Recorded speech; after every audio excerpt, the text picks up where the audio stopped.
Welcome to Keiser Voices, the story of success, brought to you by Keiser University Graduate School, here where the academic world meets personal triumph. Join us today as we dive into the captivating tales of success.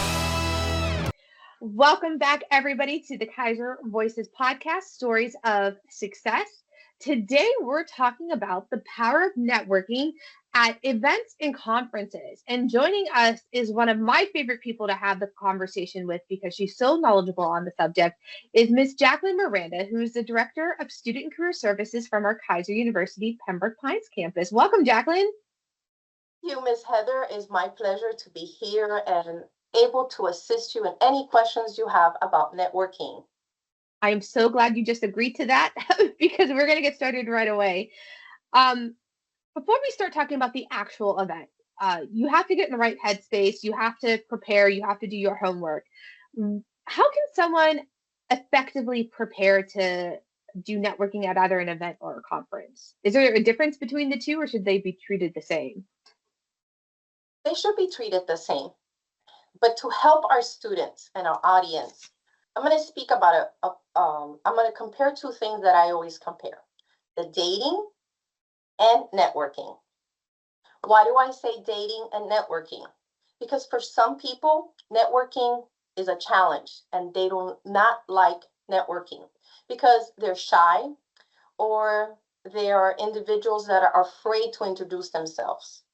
So I always tell the students and everyone that I meet that if you want to be a good individual to network, think of dating. Why? Let's go back to when we first dated for the first time. You were enthusiastic about meeting that person one-on-one. You want to show the best impression. You want to connect and you want a perfect connection to be made. In the network is the same thing. Why? Because when you meet someone, you want to connect. You want to make sure that that person looks you up in LinkedIn. You want to make sure that you meet as many people as possible, but at the same time, have an enthusiastic. So I'm comparing dating and networking for everyone to know that it's very, very similar, but at the same time, it's fun. That is a fantastic and interesting comparison, dating and networking. So we're at a networking event or we're at a conference. What does that look like? What does that feel like for us to treat it like a dating event? Well, most important, you should dress very, very professional. You should know that a handshake is very proper. You should also introduce yourself and have a second pitch, introduce yourself. Like, for example, hi, my name is Jakelin Miranda. I work at Keiser University. I am the Director of Student Service and Career Service at Keiser University. I'm so enthusiastic to meet you. I look forward to learn a little bit more about you. See? Very brief and very to the point. And that's going to catch that person's attention and they're going to be connected with what I said, and they're going to assist me a little bit more on, oh yes, I'm from this company, this, and that. For example, let's role play here.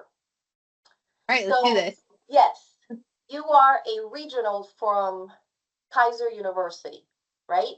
And I meet you at a network. What I just said would catch your attention to hire me? Yes, because you made eye contact with me. I knew clearly who you are, clearly what your expertise is, and it wasn't to a point where you were overwhelming me with information. You got, like you said, you got right to the point. You hit me with the two most important things that really showcases who you are and what your skill set is. Even though if you don't have an opening job for me, and I will search for you in LinkedIn, send you a little note and said, Miss Heather, it was a pleasure meeting you at the network that took place yesterday, for example, at Starbucks, okay? I look forward to learn a little bit more about your position or any open positions that you may have. If you don't have a position, we're gonna link together at LinkedIn, and perhaps in 6 months, you will remember, oh my God, I actually met this wonderful lady that worked at Keiser and she has the skills, she has the expertise. Let me see if she's interested in a position that I have. So So with the dating game is something similar, right? Because you link together, perhaps that person, dating is meeting different people at the same time, right? Learning more about each other. It's not that you're a girlfriend and boyfriend, it's learning more about each other, what values you have, what charisma you have, if you're humble, if you are professional, many things come in place. It's the same thing with networking. I have two follow-up questions to that. I want to go back to that elevator speech. So what are, at basic level, the elements that we should hear in an individual's elevator speech? So obviously their name, especially with a current student or even a recent graduate. What should be those other taglines or key words in their introduction of themselves? A nice elevate pitch is introducing yourself with a smile. Second, explaining what you do. What's your title? Third, identify your services, your skills. Fourth, state what makes a difference of who you are. Okay? And fifth, include a little bit more of what you're looking for. And finally, finish it with a smile and a handshake. Now, I like that you pointed out that you need to say like what you're looking for and what you're skilled at, because I think there's an old trend on resumes. I know you know my personal feelings on objectives. You know, we often hear them say, I wish to work in my field. Well, so does everybody else. But what makes you stand out? And by stating that, like, this is who I am, this is what I do, and this is where I'm going, I think that's a nice way to make yourself stand out from everyone else. Correct. They need to identify your passion. That's a great way to say it. You talked about handshakes. We talked about making eye contact. Where does body language come into play with this? Is it important? Of course. When we walk into a network, we also have to identify individuals' body languages. There are some individuals that go to networking for other purposes because they want to expand their business. They want to expand their networking in purchasing, many different things. But when a person wants to meet other individuals for hiring purposes, their body language is different. It's more open. They're more friendly. So we need to identify those body languages. And what about our own body language? Is there something, do we need to be mindful of that? Do we need to make sure that we're displaying an open body language? Or, you know, I'm a fidgeter. I can fidget. Anybody who's ever joined us on the podcast, they've seen that in action. Where does our body language come in? That's where I always say, think of dating.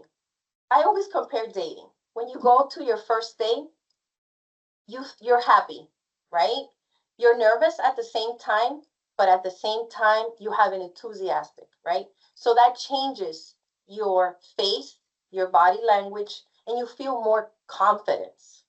So that is what I say you should have. Confidence is very important. A smile, allow others to feel they could come in and introduce themselves. Okay, those are great tips. So then if we're treating networking like dating, what's our end goal? What does the end look like if that's how we're prepared, we have our elevator speech, we have the open body language, we're being aware of other people's body language. What does that next step look like? The goal is this, and the next step is this. Each professional should have at least 10 network connections that, let's make believe, the company closes or you stay without a job. You have 10 individuals that you can email or connect with them and say, hey, at this moment, I'm open for a new position. I'm open for a new journey. The more connections you have, the better it is. But I always tell my students, have 10 connections every year that you could just email them and say, hi, how are you? It's me. I met you here. I met you over there. I'm so happy we connected. at this moment, I'm open for new positions. The goal is to connect and for different individuals and different companies to learn a little bit more of who you are, your qualifications, your education, and if you're the right candidate for the open position they have. Is there a real difference between the way we would go about networking if we're looking for a job versus the way that we're just looking to make professional connections? Would you treat it any differently between the two, or would you treat it all the same? I would treat it the same. When a person is looking for a job, the most important thing is your resume should be in good professional standards, right? And you should also have 4 references ready to go. 4 individuals that when you apply, they're always going to ask you for references. Make sure you contact those references and let them know you are in the process of a new job and that they're going to connect with them via telephone or perhaps via emailed, and they know that you're open. Those 4 references must be non-family members. It has to be everything professional, okay? And the other thing is be a good interviewer.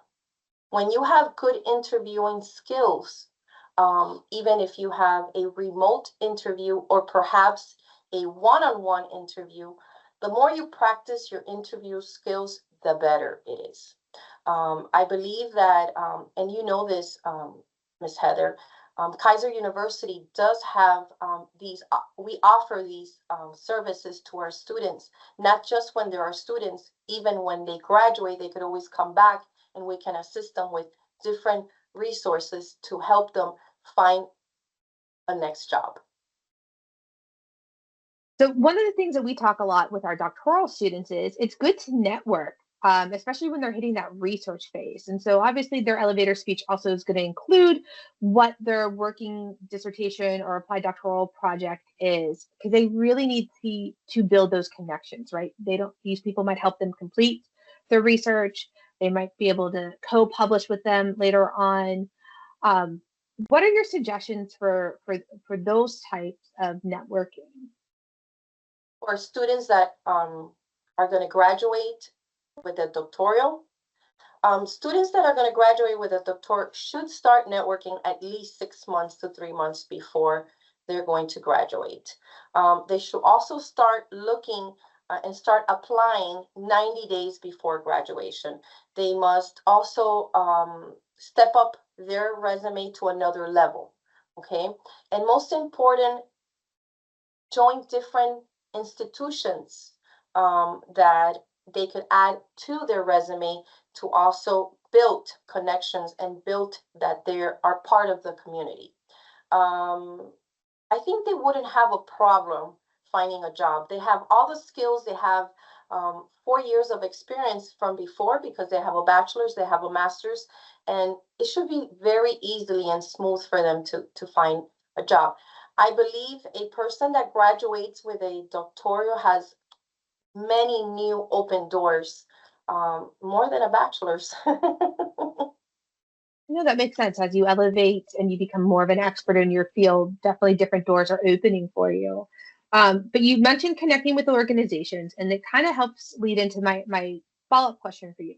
So whether it be connecting with an organization, which is only another form of networking, or even attending events or conferences, whether they be specific to an industry, specific to a type of job, or just a pure networking event, how do we find these events and how do we determine if they're the right events for us?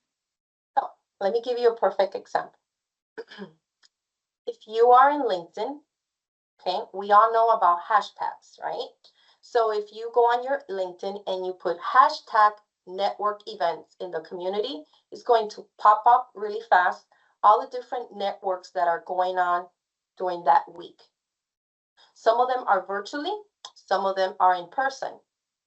Perfect example, they could also join Meetup, which is an application that will notify them of all the different networks in the community, not just in our community, but in any state, okay? I am part of many different networks in many different states, because we do have students that are going to move to another state, and that's a way for me to assist them to connect with other individuals and companies. They could also join through Facebook.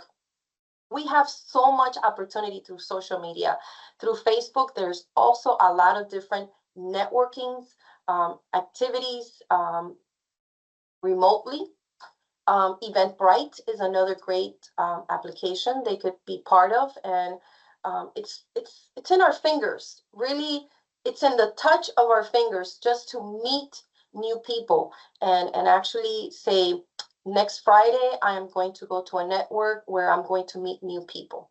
Okay. I'm a very, very big believer. Everyone that is looking for a new job, they should attend 2 networks weekly.